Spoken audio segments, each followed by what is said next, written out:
You've probably heard people say that decentralization is the future of the internet.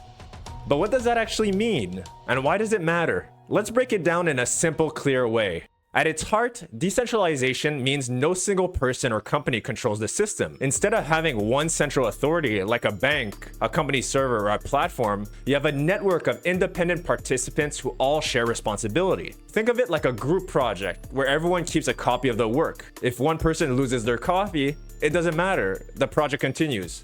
That's decentralization.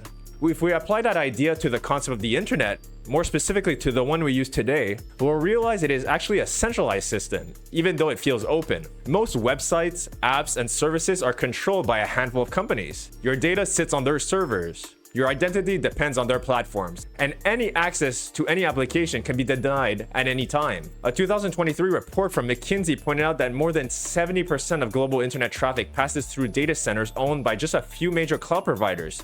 Companies like Amazon, Google, and Microsoft. That's centralization, when power and responsibility lives in just a few hands. So what would a decentralized system look like in that case? A decentralized system spreads control across a network. That means there's no single point of failure, no gatekeeper, and no single company that owns the rule. Instead of one server storing everything, you have many nodes storing small pieces of the system. If one node goes offline, the network keeps running. If someone tries to censor or manipulate data, the rest of the network rejects it. This is the same principle behind blockchains, peer-to-peer networks, and distributed storage, which are built for spreading power and not concentrating it. So why does decentralization matter so much, especially when it comes to the internet? Let's look at 3 simple real-world reasons. Before that though, if you found the video helpful so far, don't hesitate to like and hit subscribe. It really helps me in growing the channel so I can continue to make more videos like this one. So the first big important reason for decentralization is reliability. If one server fails, a centralized platform can go down for millions of people. In a decentralized network, there's redundancy everywhere, so the system stays online no matter what. We've seen a lot of that happening lately, with the big internet outages caused by failures in AWS or Cloudflare services. The second reason is censorship resistance. If one company controls your account or your data, they can take it away.